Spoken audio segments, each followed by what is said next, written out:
Chapter 6, Beyonder. This chapter is updated by novels.pl. Not only did they speak the same lone language, they also shared the same grim and tense vibes. Where am I? What do I plan to do here? I would like to know too. Calming himself down, Zhou Mingrui silently repeated the questions posed by the two. What left the deepest impression on him were neither the sentences formed by words nor the meanings behind them, but the display of bewilderment, vigilance, panic, and reverence by the couple. For some baffling reason, two people had been mysteriously dragged into this world surrounded by grey fog. As the perpetrator, Zhou Mingrui was already feeling abnormally dumbfounded and startled, let alone the couple who was pulled into this mess completely passively. For them, such events and encounters might already be beyond their imaginations, right? Momentarily, Zhou Mingrui thought of two options. The first option was feigning victimhood to hide his true identity, and in turn gain a considerable amount of trust. He could then take a wait-and-see approach and take advantage of his circumstances where necessary. The other option was to maintain his mysterious identity in the eyes of the couple. He could then effect the subsequent development while gleaning valuable information from them. Without the luxury of time to deliberate over the situation, he grasped hold of the thought that flashed across his mind. He made an immediate decision to try out the second idea. Exploit the psychological state of the others to gain the greatest advantage for himself. After a few seconds of silence in the fog, Zhou Mingrui chuckled. With a low but not heavy tone, he calmly spoke as though he was replying to the polite greetings from the visitors. An attempt. An attempt. An attempt. Audrey Hall looked at the mysterious guy veiled in the greyish-white fog, and the only thought was that whatever was happening was absurd, funny, horrifying, and weird. She was at the dressing table inside her bedroom only moments ago, but just by turning around, she had come into this place that was filled with grey fog.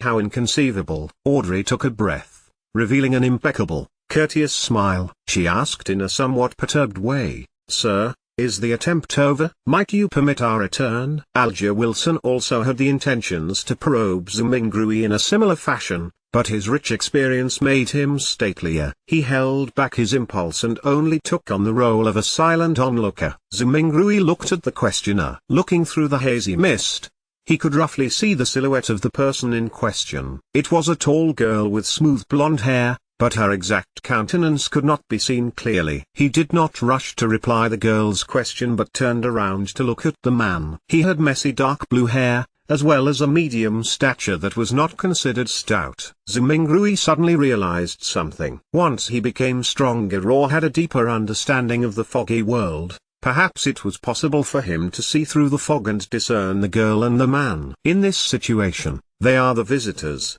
and I'm the master. After changing his mindset, Zhou Mingrui instantly noticed details that he had neglected earlier on. The girl with the melodious voice and the mature, withdrawn man both looked considerably incorporeal. Tainted by a faint crimson-red, they resembled a projected image of the two crimson-red stars beyond the grey fog. This projection was based on the connection between the crimson-red and himself, an intangible connection that only he himself could realistically grasp hold of. The projection would disappear once the connection was cut, and the couple would then return. Zhou Mingrui nodded mildly and looked at the blonde, chuckling. Of course, if you make a formal request, you can return this very moment. When she did not identify any ill intention from his tone, Audrey heaved a sigh of relief. She believed that since a gentleman who was capable of such miraculous things had given his word, he would definitely abide by it stringently. With her mind somewhat mollified, she surprisingly was in no hurry to request her leave. She rolled her virid eyes left and right, which sparkled with an abnormal radiance. She said in an anxious, anticipative and tempted manner, "This is such a wonderful experience." "Yes, I have always been hoping that something like this would happen. I mean, I like mysteries and supernatural miracles." "No, my point is, what I mean is that, sir, what can I do to become a Beyonder?" She got more excited as she spoke, so much so she was fumbling over her words. The dream that sprouted in her as a result of listening to thrilling fantasies as told by her elders finally saw the possibility of being materialized. However, with just a few words, she had already forgotten all her previous fears and horrors. Good question. I would also like to know the answer. Zhou Mingrui complained inwardly. He started to ponder on an answer to the question to maintain his unfathomable image. At the same time, he felt that it was quite unbecoming of him to talk while standing. Shouldn't he be in a palace, sitting at the head of the long table, and on a mysterious high-back chair engraved with ancient patterns, while silently observing his visitors? As soon as this thought surfaced, the grey fog started to churn, giving both Audrey and Alger a shock. In an instant, they saw a number of towering stone pillars around them. Above them was a vast dome that encapsulated them. This entire edifice looked magnificent, grand and lofty, just like a legendary palace for giants. Directly under the dome where the grey fog gathered, a long, bronze table appeared with 10 high-back chairs on either side in a symmetrical arrangement. The back of each chair dazzled and shone faintly with crimson red, drawing the outlines of weird constellations that differed from reality. Audrey and Alger sat face to face, sitting next to the seat of honor. The girl looked to her sides, and could not help but mumble, "How fascinating." "It is certainly fascinating." Zhou Mingrui extended his right hand and caressed the edge of the bronze table a little while maintaining an unperturbed expression. Alger inspected the surroundings, and after a few seconds of silence, he suddenly opened his mouth, and answered Audrey's question in place of Zhou Mingrui. "Are you alone? If you want to become a bonder, join the churches of either the Ever-Night Goddess, the Lord of Storms, or the god of steam and machinery. The majority of us will not meet a bonder our entire lives." This has caused churches, and even some clergies within some of the biggest churches, to suspect the same. While this is the case, I am certain to tell you that bonders still exist in courts, tribunals, and execution agencies. They are still fighting against the dangers that grow in the dark, only that their numbers are much fewer as compared to before and during the early days of the Iron Age. Zhou Mingrui listened attentively,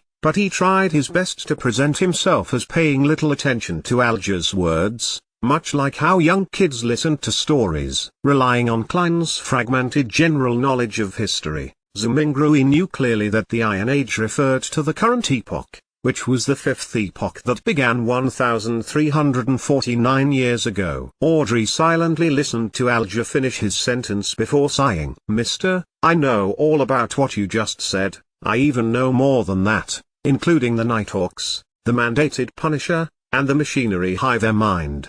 But I don't want to lose my freedom." Alger gave a low-sounding laugh, and said vaguely, "You can't become a bonder without sacrifices. If you don't consider joining churches and accepting their given challenges, you can only seek the royal families and the few nobles with family histories of more than 1,000 years. If not, you can rely on your luck to search for clandestine evil organizations." Audrey puffed her cheeks subconsciously and looked around in a fluster. After confirming that both the mysterious man and Audrey did not notice her tick, she pressed, "Are there no other solutions?" Alger sank into silence. About half a minute later, he turned around to look at the mysterious man who was watching the two of them in silence. Realizing that Zhou Mingrui had no plans to make any comment, he looked back at Audrey and said with deliberation, "I have 2 sets of Sequence 9 potion formulas." "Sequence 9?" Zhou Mingrui muttered to himself. "Really? Which 2 sets?"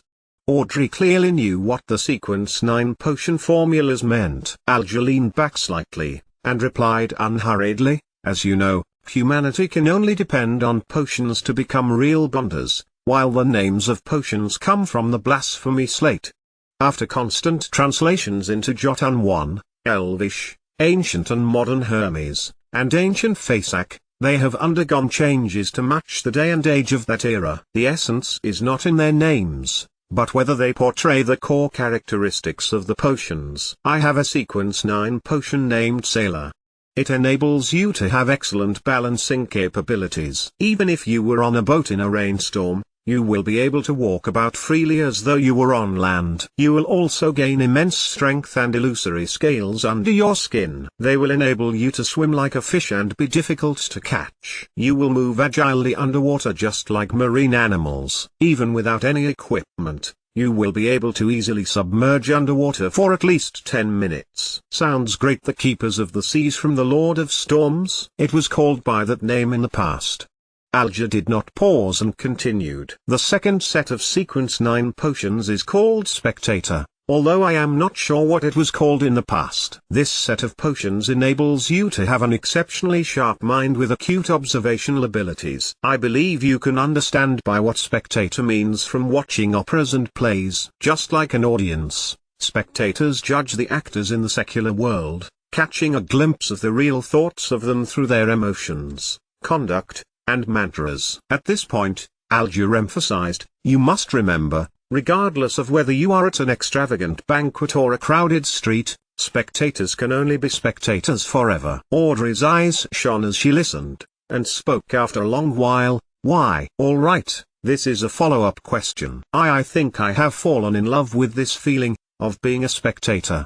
How can I get this potion's formula? What can I use to trade with you for it? Alja looked like he was already prepared as he said in a deep voice, the blood of ghost sharks, at least 100 milliliters of it. Audrey nodded her head excitedly, but subsequently asked worriedly, if I can get it, and I'm saying if, how do I hand it to you? How can you promise me that you can give the potion's formula to me in return for the ghost shark's blood, as well as the authenticity of the formula? Alja said calmly, I'll give you an address. I'll mail the formula to you, or tell you directly here, once I receive the blood of the ghost shark. As for promises, I think that both you and I can feel rest assured under the witness of the mysterious Sir. As he said this, he swept his eyes towards Zhou Mingrui, who was sitting up straight at the seat of honor. Sir, the fact that you brought us here shows that you have tremendous strength unimaginable to us. Neither one of us would dare violate a promise with you as witness. That's right. Audrey's eyes sparkled and agreed with excitement. From her perspective, the mysterious gentleman who had unimaginable abilities was definitely an authoritative witness. How could I or the guy opposite me dare trick him? Audrey half turned her body and looked at Zhou Mingrui earnestly. Sir, please be the witness of our trade. At that moment, she then realized that she was all too impolite, having forgotten all along to ask a particular question. She asked hurriedly, Sir, how should we address you? Alja nodded slightly, and echoed the same question in a serious manner, Sir, how should we address you? Zhou Mingrui was taken aback. He gently rapped his fingers on the bronze table. The contents of the earlier divination flashed across his mind suddenly. He leaned back, withdrew his right hand, and crossed his 10 fingers, placing them below his chin. He gave the duo a faint smile. You can address me as. Upon saying this, he paused for a moment. He said amiably and calmly, this chapter is updated by novels.pl. You can address me as the fool. The simple answer soon emanated through the grand hall and dissipated into the fog. However,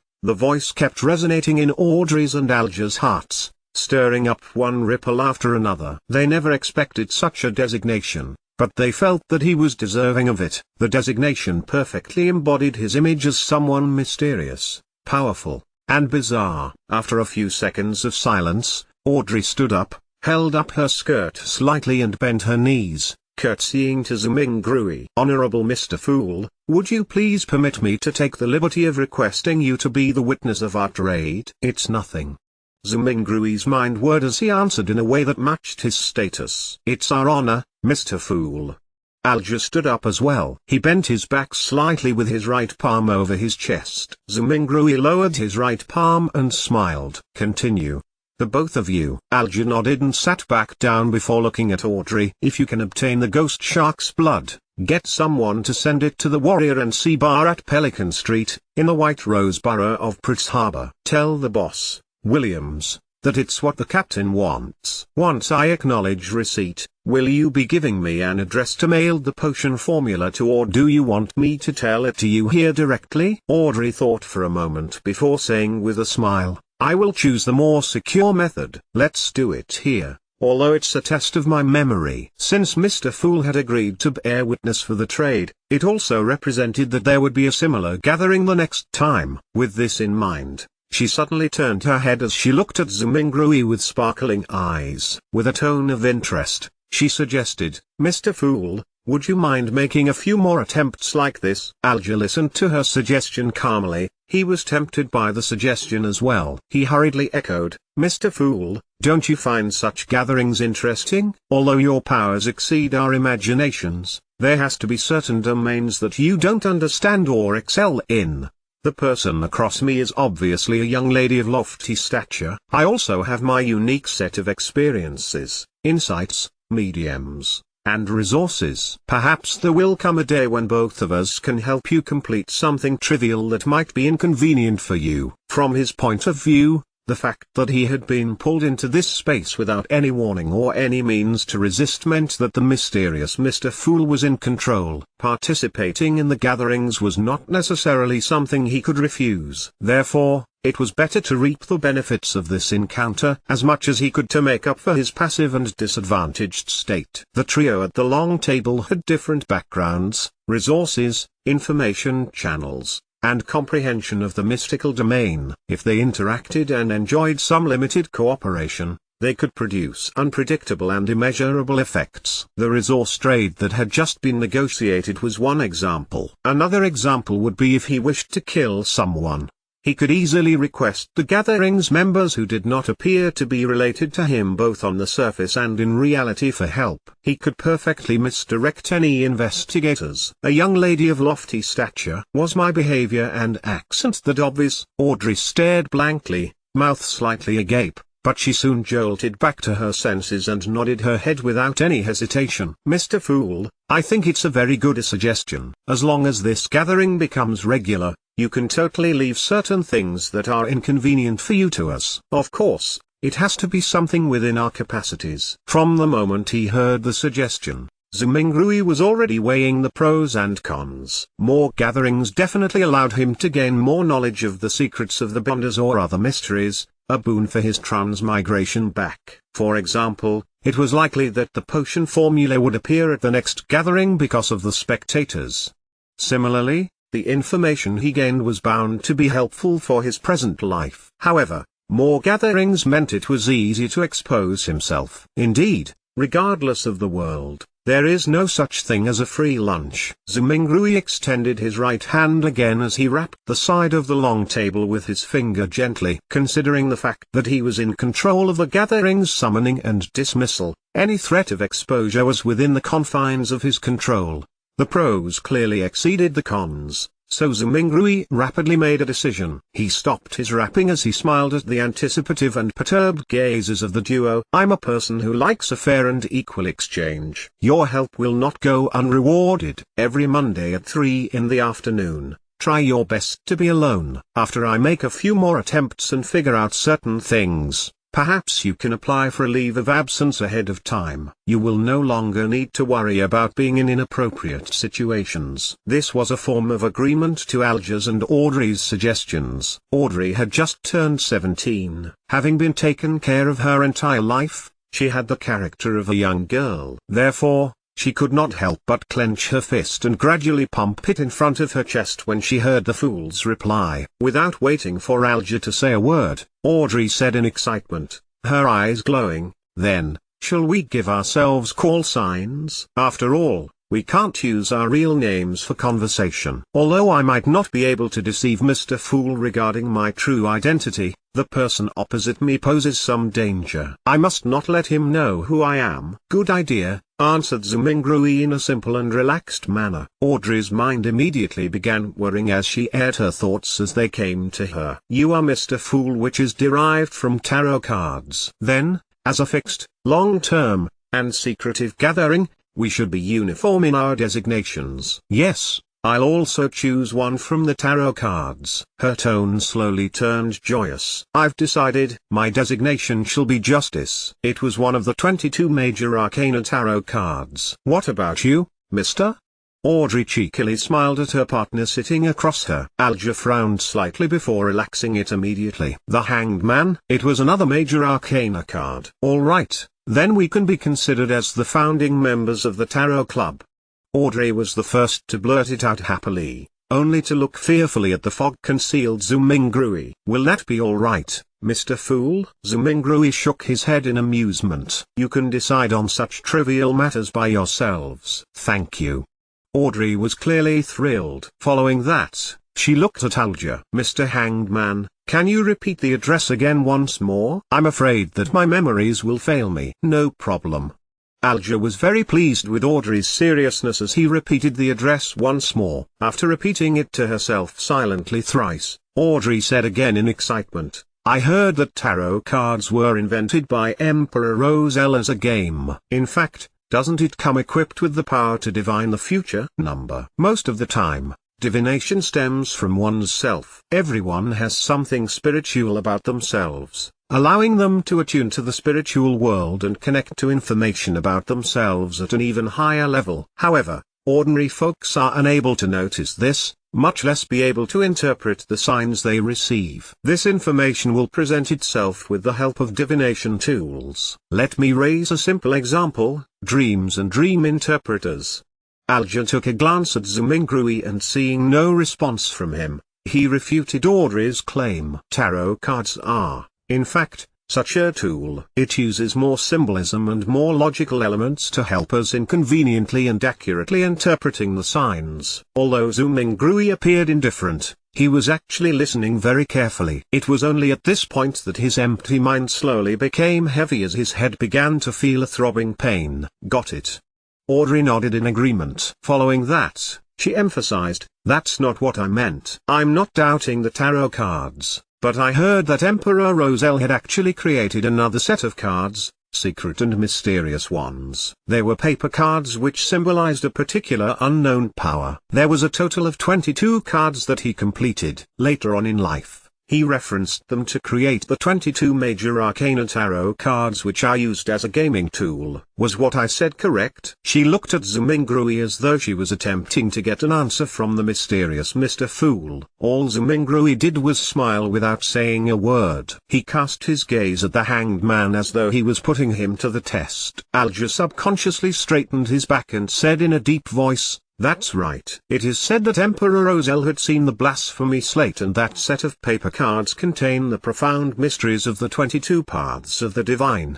22 paths of the divine, repeated Audrey with a longing tone. At that moment, Zhou Mingrui's headache intensified. He felt that his invisible connection with the crimson stars and greyish-white fog was beginning to falter. All right, that will be all for today's gathering, he said in a deep voice after making the decision immediately. By your will.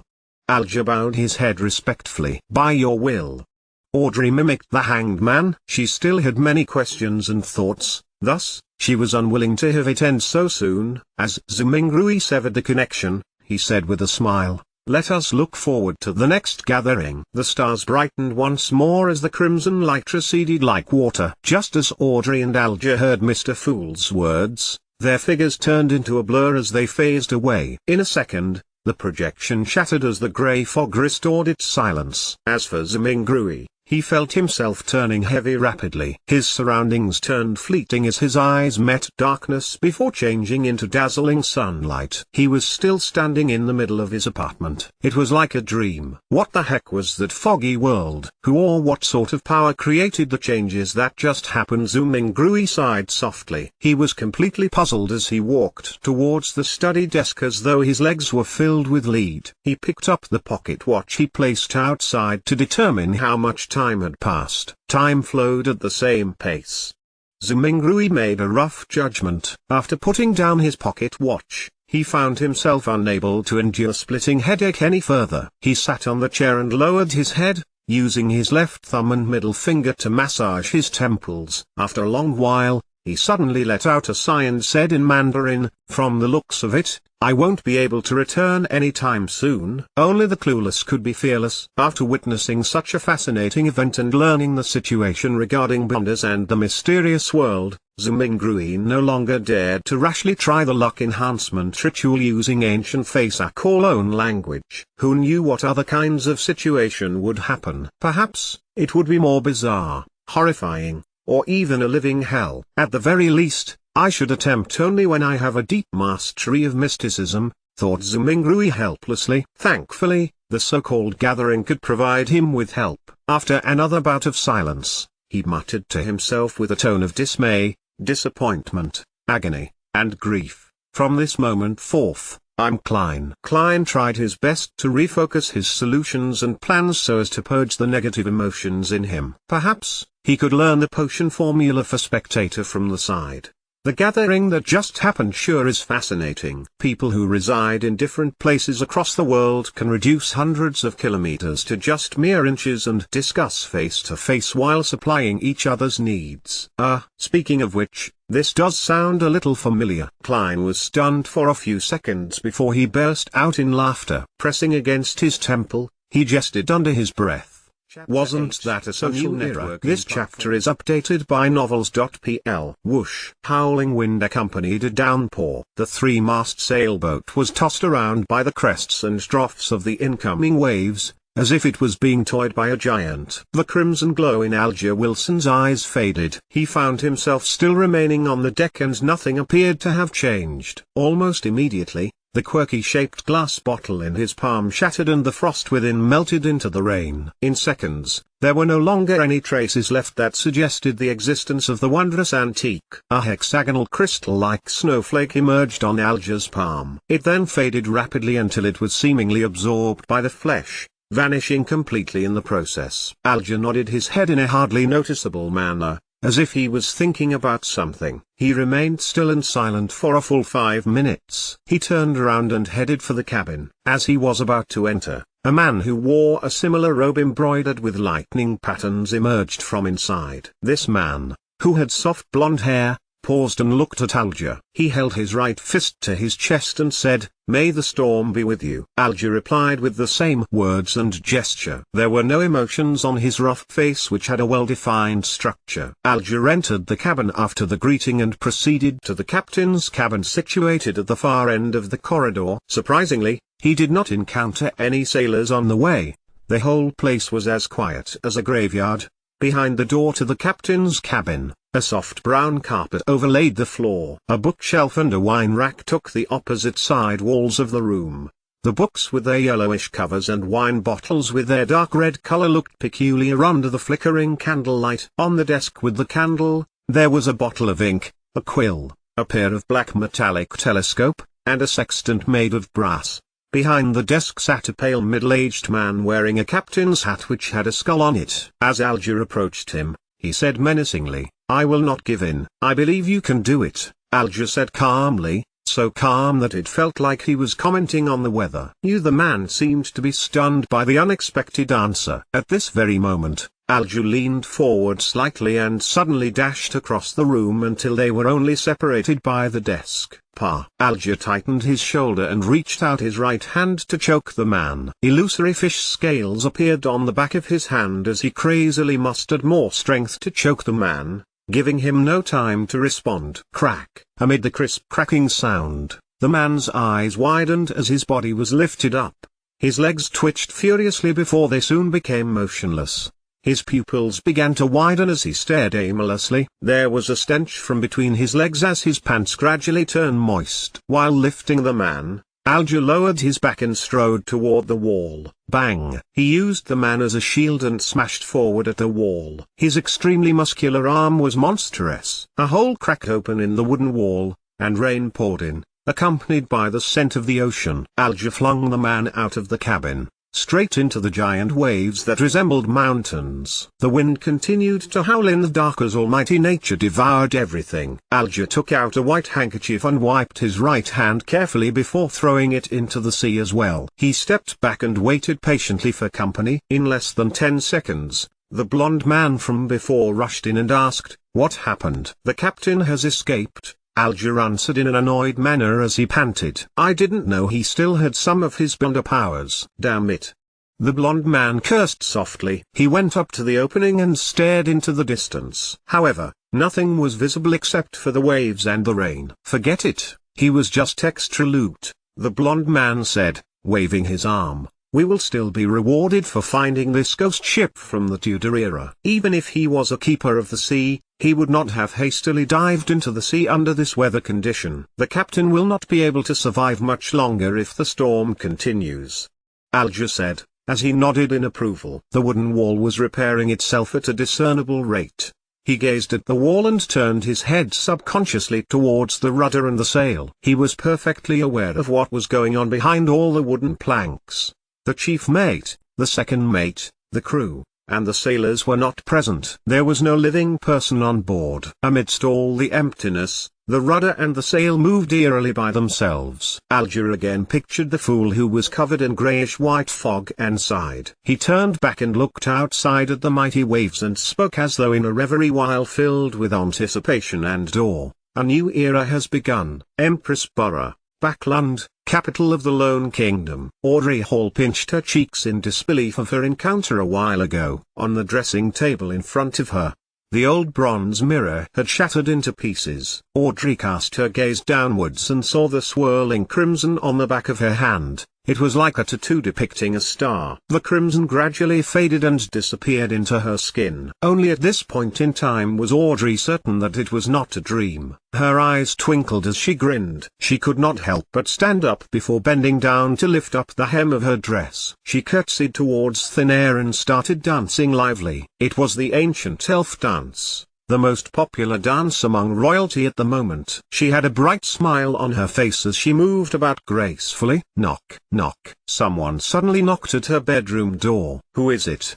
Audrey immediately stopped her dance and asked as she tidied her dress to look more elegant. My lady, may I come in? You should start to prepare for the ceremony, Audrey's maidservant asked from outside the door. Audrey looked into a mirror on the dressing table and quickly wiped the smile from her face, leaving only a tiny hint of a smile. She responded gently after she had ensured everything was presentable. Coming. The doorknob turned and Annie, her maidservant, pushed in. Oh, it cracked, Annie said as she instantly saw the outcome of the old bronze mirror. Audrey blinked and said slowly, yes. Susie was here just now. I am sure you know she likes to wreak havoc. Susie was a golden retriever that was not so much of a pure breed. It was a gift given to her father, Count Hall, when he bought a foxhound. Nevertheless, Audrey adored it. You should train it well, Annie said, as she picked up the pieces of the bronze mirror adeptly and with care, lest it hurt her mistress. As she finished tidying up,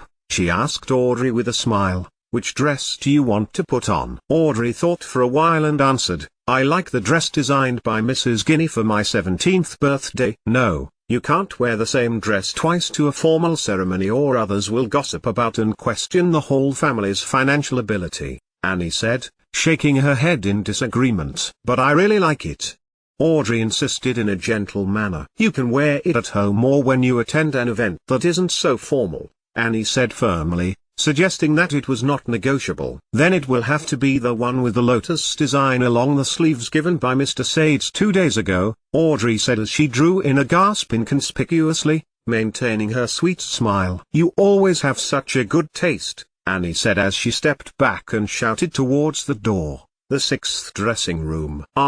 Forget it, I shall fetch it myself. Maidservants began to work. The dress, accessories, footwear, hat, makeup, and hairstyle, everything had to be taken care of. When it was almost ready, Count Hall appeared at the door wearing a dark brown waistcoat. He had a hat sharing the same color as his clothes and a nice moustache. His blue eyes were filled with joy, but his loosening muscles, widening waist, and wrinkles were obviously destroying his handsome youth. The brightest jewel of Backland, it is time for our departure, Count Hall said, knocking at the door twice. Father, stop calling me that, Audrey protested as she got up with the help of the maidservants. Well then, it's time to set off, my beautiful little princess, Count Hall said as he bent his left arm, signaling Audrey to hold his arm. Audrey shook her head slightly and said, that is for my mother, Mrs. Hall, the Countess. Then this side, Count Hall bent his right arm with a smile and said, this is for you, my greatest pride. The Royal Navy Base, Pritz Harbor, Oak Island. When Audrey took her father's arm and walked down the carriage, she was suddenly shocked by the juggernaut in front of her. In the military port not far away, there was a huge ship shimmering with metallic reflections. It did not have a sail, leaving only an observatory deck, 2 towering chimneys, and 2 turrets at the ends of the ship. It was so majestic and large that the fleet of sails nearby were like newborn dwarfs clustering around a giant. Holy Lord of Storms. Oh, Lord! An ironclad warship. Amidst the furore, Audrey was also shocked by this unprecedented miracle created by mankind. It was an ocean miracle that had never been seen before. It took a while for the aristocrats, ministers, and members of parliament to compose themselves. Then, a black spot on the sky started to grow in size until it occupied a third of the sky and entered everyone's view.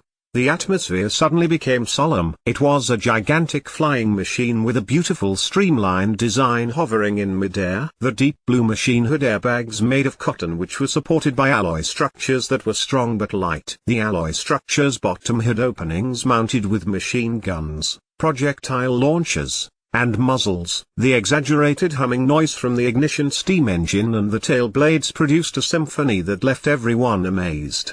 The king's family arrived on their airship, exuding a lofty and indisputable authority. 2 swords, each with a ruby crown at their handle, were pointing vertically down and reflected the sunlight on both sides of the cabin. They were the Sword of Judgment emblem which symbolized the Augustus family and has been passed down from the previous epoch. Audrey was not yet 18, so she had not attended the introductory ceremony, which was an event led by the Empress that marked one's debut into the backland social scene, to announce her adult status. Therefore, she could not be nearer to the airship and had to remain silent at the back to watch the entire event. Nevertheless, it did not matter to her. In fact, she was relieved that she did not need to deal with the princes. The miracle that mankind used to conquer the sky touched down gently. The first ones to step down the stairs were the handsome young guards who wore red ceremonial uniforms with white trousers. Decorated with medals, they formed 2 lines with rifles in hand. They were awaiting the appearances of King George III,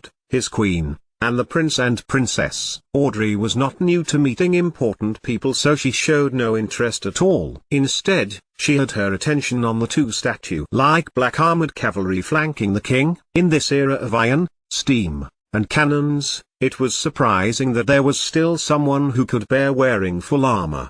The cold metallic luster and the dull black helmet conveyed solemnity and authority. Could they be the higher-order disciplinary paladins? Audrey recalled snippets of a casual conversation among adults. She was curious but did not dare go close. The ceremony commenced with the arrival of the king's family. The incumbent prime minister, Lord Negan, went up to the front. He was a member of the Conservative Party and the second non-aristocrat to become the prime minister till this very day.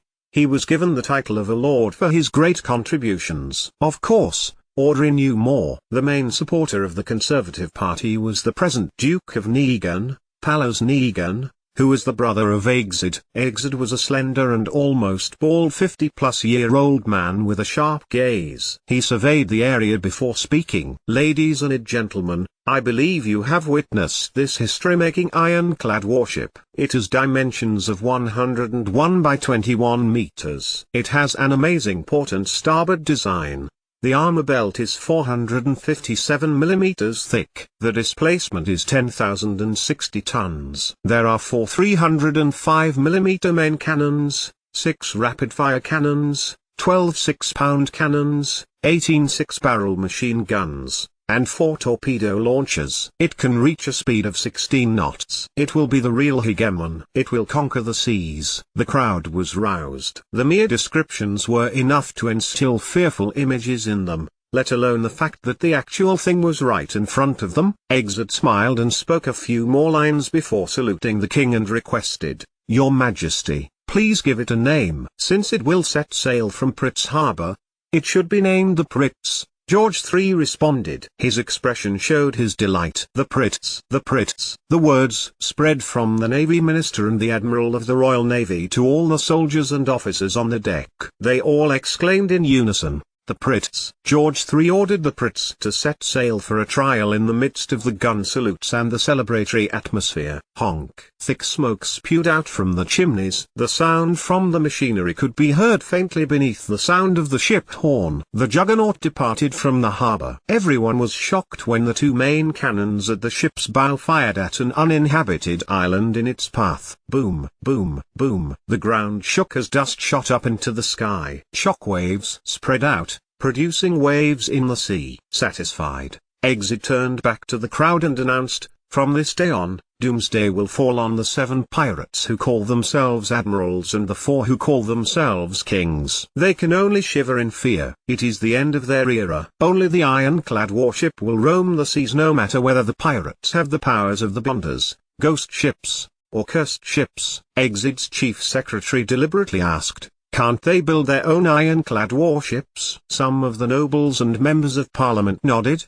feeling that such a possibility could not be eliminated. Exit immediately smiled and shook his head slowly as he answered, "Impossible. It will never be possible." Building our ironclad warship required 3 big coal and steel amalgamators, a scale of more than 20 steel factories, 60 scientists and senior engineers from the Backlund Cannon Academy and Brits Nautical Academy, 2 royal shipyards, almost 100 factories for spare parts, an admiralty, a shipbuilding committee, a cabinet, a determined king with excellent foresight, and a great country with an annual steel production of 12 million tons. The pirates will never achieve it. Having said that, he paused and raised his arms before shouting in agitation, "Ladies and gentlemen, the era of cannons and warships has dawned." This chapter is updated by novels.pl. After half an hour of rest, Zhou Mingrui, who now viewed himself as Klein, finally recovered. In the meantime, he found that there were now 4 black dots on the back of his hand,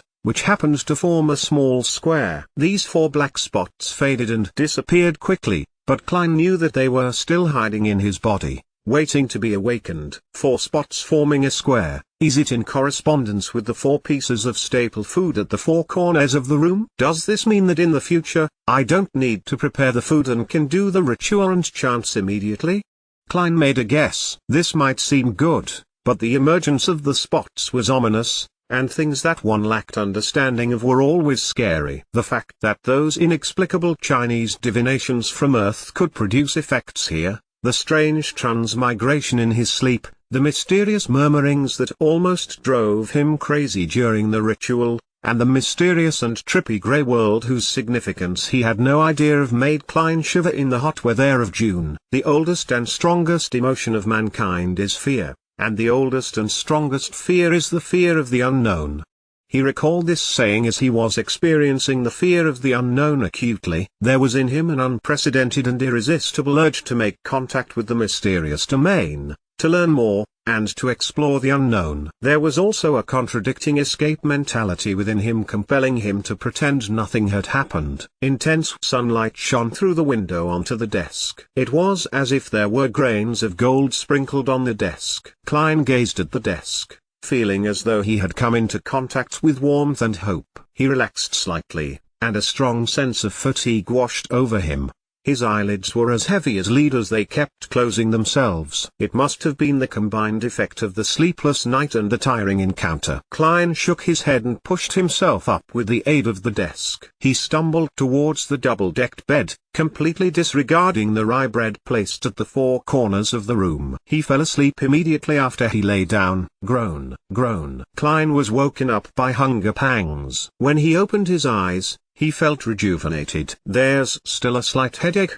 He rubbed his temples and sat up. He was so hungry that he could eat a horse. He returned to the desk while straightening his shirt. He picked up the silver vine-leaf pocket watch. The pocket watch's lid sprang open and the second hand was ticking. 12:30. "I slept for 3 hours." Klein put the pocket watch back into his linen shirt pocket and while swallowing. In the northern continent, there were 24 hours in a day, 60 minutes in an hour, and 60 seconds in a minute. Whether each second passed at the same rate here compared to Earth was unknown to Klein. At this moment, he could not even think of terms such as mysticism, rituals or the greyish world. His mind was occupied by one thing, food. He would leave the thinking to after his meals. Only then could he work. Klein picked up the loaves of rye bread from the four corners and wiped off the minute specks of dust on it without any hesitation. He planned on making one of them his lunch. He decided to dig into the offerings because he only had 5 pence with him, and there was a tradition of eating the offerings back in his hometown. After all, there was not any observable change to the bread. It was better to be frugal. Of course,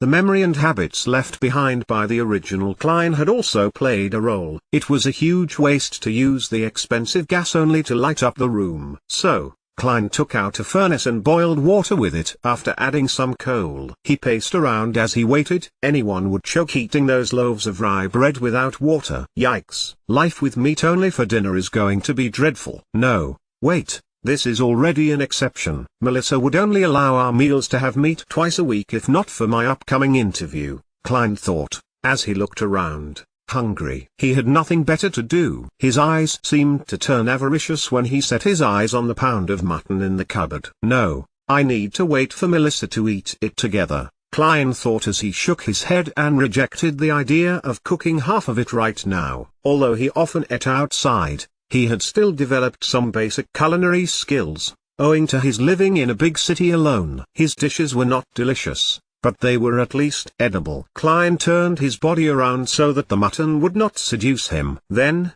he suddenly realized that he had also bought peas and potatoes in the morning. Potatoes. Klein immediately had an idea. He quickly turned back to the cupboard and took out 2 potatoes from a tiny pile of them. He first cleaned the potatoes in the public bathroom and then added them into a pot so they were boiled together with the water. After a while, he sprinkled into the water some yellow coarse salt from the spices container he found inside the cupboard. He waited patiently for a few minutes before lifting the pot and pouring the soup into a few cups and a bowl. He took out the potatoes with a fork and placed them on the desk at the end. He blew at the potato as he peeled it bit by bit. The fragrance of boiled potato diffused through the air. It smelled very appetizing. He salivated crazily. The heat could not deter him any longer. Klein took a bite despite having the potato only half peeled. How fragrant! It had a powdery texture and tasted sweet as he chewed. He was instantly filled with emotions and he wolfed down the 2 potatoes. He even ate some of the skin. Then, he held up the bowl and enjoyed the soup.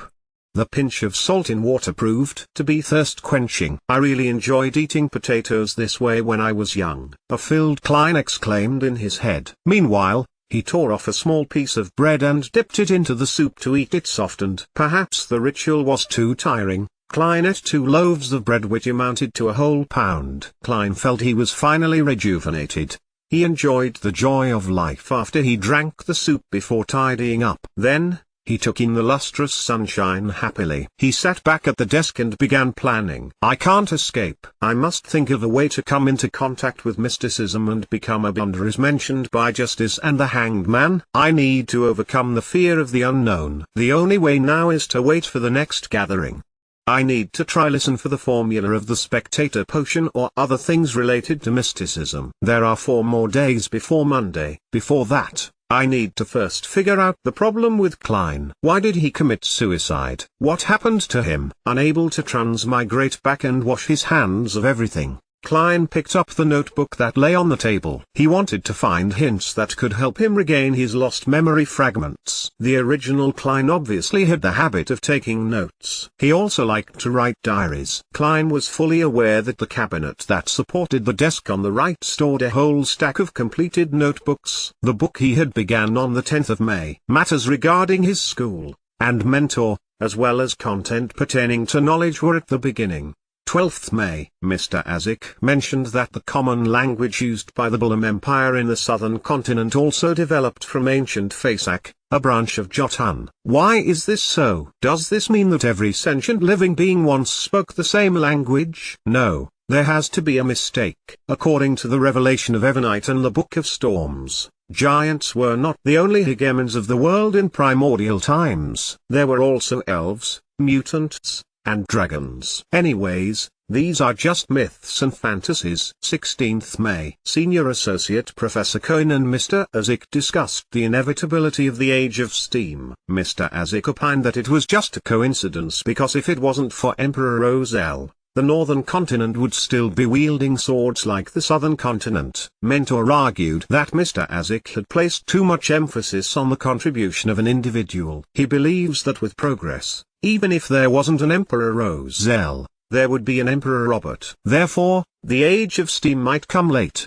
but eventually come nevertheless. I found little meaning in their discussion. I prefer discovering new things and unraveling the hidden past. Perhaps I am more suited to study archaeology than history.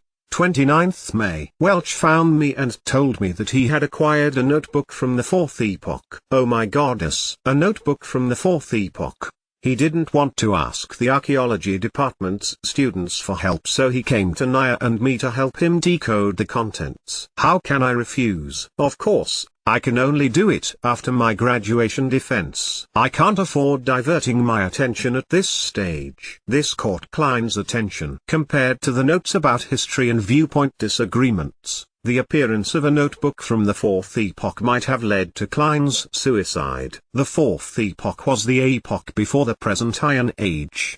Its history was mysterious and incomplete due to the fact that very few tombs, ancient cities, and records had been found. Archaeologists and historians could only refer to the ambiguous records provided by the 7 major churches that centered around their religious teachings to roughly form the original picture. They knew the existence of the Solomon Empire, the Tudor dynasty, and the Trunsoist Empire. Having set his sights on solving the mystery and restoring history, Klein didn't have much interest in the first 3 eras, whose roots were closer to legends. He was more interested in the 4th epoch, also known as the Age of the Gods.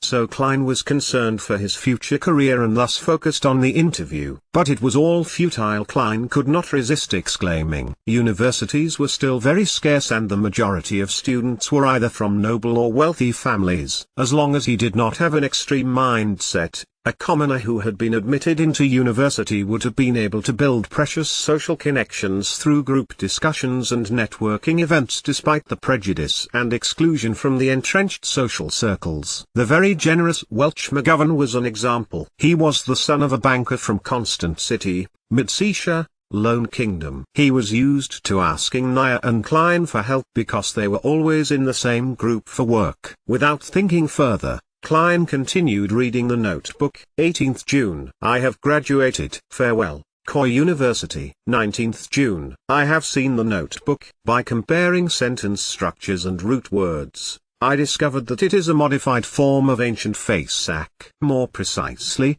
over the course of its 1,000-year history, the Faesak language had changed constantly, a little at a time. 20th June. We have deciphered the contents of the first page. The author was a member of a family called Antigonus. 21st June. He mentioned the Dark Emperor. This is anachronistic with regards to the time this notebook is deduced to be written. Is Professor wrong? Is Dark Emperor a common title for every emperor of the Solomon Empire? 22nd June. The Antigonus family apparently had a very high standing in the Solomon Empire. The author mentions that he was making a secret transaction with a person named Tudor. Tudor? Is it related to the Tudor dynasty? 23rd June. I am trying to restrain myself from thinking about the notebook and going to Welch's place. I need to prepare for the interview. It's very important. 24th June. Naya tells me that they have found something new. I think I need to check it out. 25th June. From the new deciphered content, the author had accepted a mission to visit the nation of the Evernites situated at the summit of the highest peak of the Hornless mountain range. Oh my goddess! How can a nation exist at the summit of that peak which is over 6,000 meters above sea level? How do they survive? 26th June. Are these strange things real? The record ended at this point. Zhou Mingrui transmigrated in the early hours of the 28th, which means to say that there was indeed an entry for June 27th. It's that line. Everyone will die, including me. Klein flipped to the page he first saw when he arrived, feeling goosebumps while he made the deduction. In order to solve the mystery of the original Klein's suicide, he thought that he should visit Welch and take a look at the ancient notebook. However, With a lot of experience from novels, movies, and TV drama series, he suspected that if they were really related, this visit would be very dangerous. Those who went investigating castles despite knowing that they were haunted served as a warning. However, he had to go since escaping would never solve the problem. It would only make things worse, until it welled over and completely drowned him. Perhaps call the police? But claiming to have committed suicide would be silly, right? Knock, knock, knock. There was a series of quick and forceful knocks. Klein sat straight up and listened. Knock, knock, knock. The knocks echoed through the This chapter is updated by novels.pl. Who is it? Klein was thinking about the mysterious suicide of the original owner of this body and the unknown danger he might encounter when he heard the sudden knock on the door. He subconsciously opened the drawer, took out the revolver, and asked vigilantly. The other party was quiet for 2 seconds before a slightly sharp voice, in a R's accent, replied, "It's me, Mountbatten. Bitch Mountbatten." The voice paused for a moment before adding, "Police." Bitch Mountbatten. When Klein heard this name, he immediately thought of the owner of this name. He was the policeman in charge of the street where the apartment was located. He was a rude, brutal, hands-on man. But perhaps, only such a man could be a deterrent for alcoholics, thieves, part-time thieves, villains, and hooligans. And his unique voice was one of his trademarks. "Okay, I'll be right there," Klein responded loudly. He had planned to put the revolver back into the drawer, but thinking that he had no idea why the police was outside and that they might search the room or do other things, he cautiously ran to the stove where the flames had already been extinguished and put the revolver in it. Then he picked up the coal basket, shook a few pieces into the stove, covered the gun, and finally placed the kettle over the stove to conceal everything. After doing all of that, he tidied up his clothes and quickly approached the door and murmured, "Sorry, I just had a nap." Outside the door stood 4 policemen in black and white checkered uniforms with peak caps. Bitch Mountbatten, the one with the brown beard, coughed and said to Klein,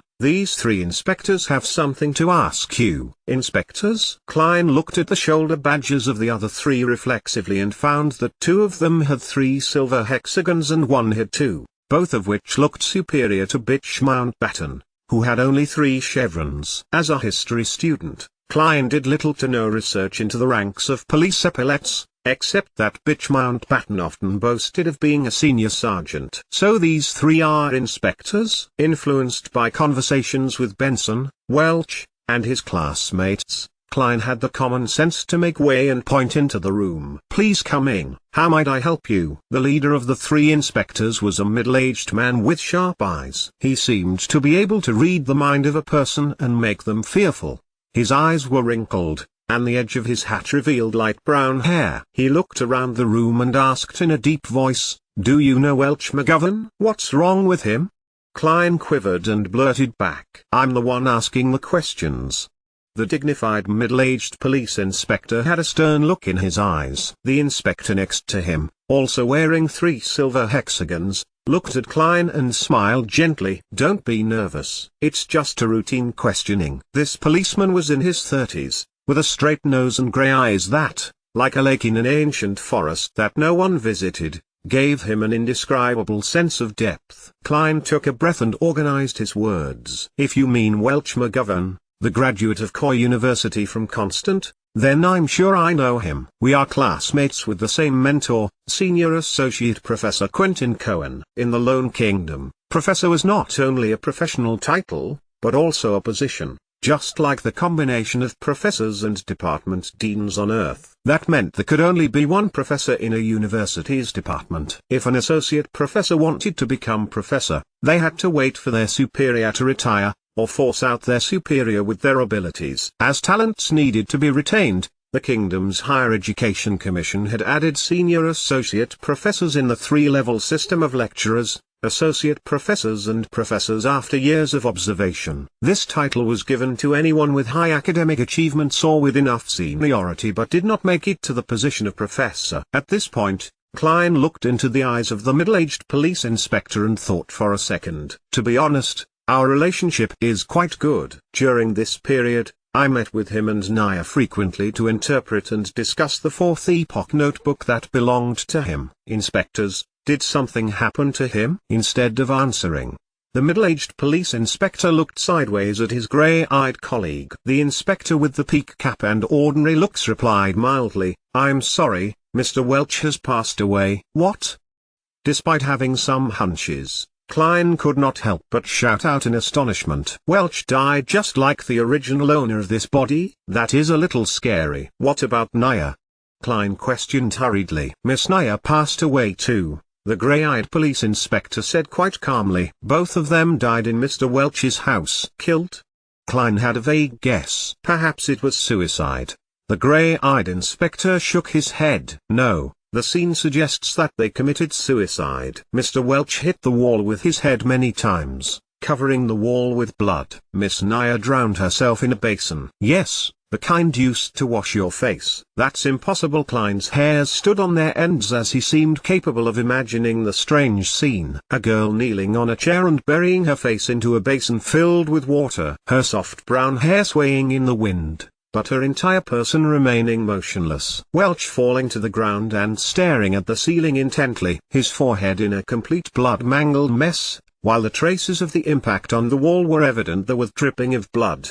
The grey-eyed inspector continued, "We believe so too, but the autopsy results and the situation at the scene exclude factors such as drugs and external forces. They, being Mr. Welch and Miss Naya, showed no signs of struggling." Before Klein could speak again, he stepped into the room and asked, pretending to be casual, "When was the last time you saw Mr. Welch or Miss Naya?" As he spoke, he gestured with his eyes to his colleague with two silver hexagons. He was a young police inspector and looked about the same age as Klein, with black sideburns and green pupils. He was good-looking and had a poet's romantic temperament. When he heard the question, Klein thought about it and answered it thoughtfully. "It should be June 26th. We were reading a new chapter in the notes. Then, I went home to prepare for my interview on June 30th. The interview was for the history department of Tianjin University. Tianjin was known as the city of universities. There were two universities, Tianjin and Koi, as well as technical schools, law colleges and business colleges. It was second only to Backlund, the capital. As soon as he finished, he saw the young police inspector walk towards his desk in the corner of his eye and pick up the notes which resembled more of a diary. "Damn, I forgot to hide it." "Hey!"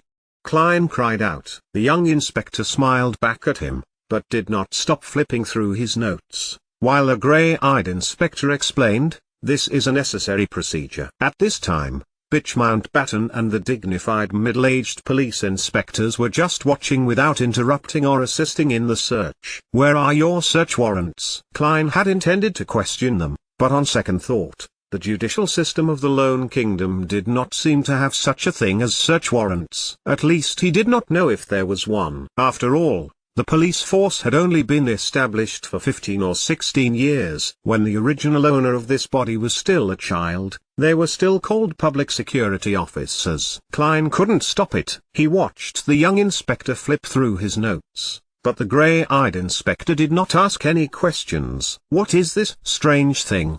The young police inspector turned to the end of the notes and suddenly asked, "And what does this mean?" "Everyone will die, including me." "Isn't it common sense that everyone dies except for deities?" Klein was prepared to quibble, but it suddenly occurred to him that he had planned to connect with the police in case of possible danger, but he had no reasons or excuses.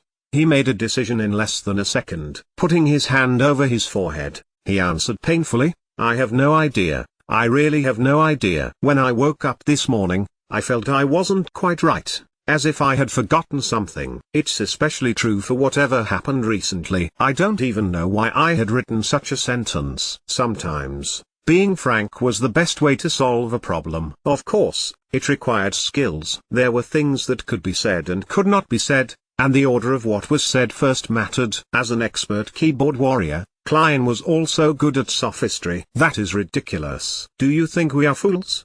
Bitch Mountbatten could not help but interject angrily. "This is such a bad lie that it insults the intelligence of his and his colleagues. It's better for you to pretend to be mentally ill than to pretend to be an amnesiac." "I'm speaking the truth," Klein responded frankly, looking into the eyes of Mountbatten and middle-aged police inspectors. "It really could not be more true." "Maybe it is, the grey-eyed police inspector said slowly. What? He really believed it? Klein was surprised himself.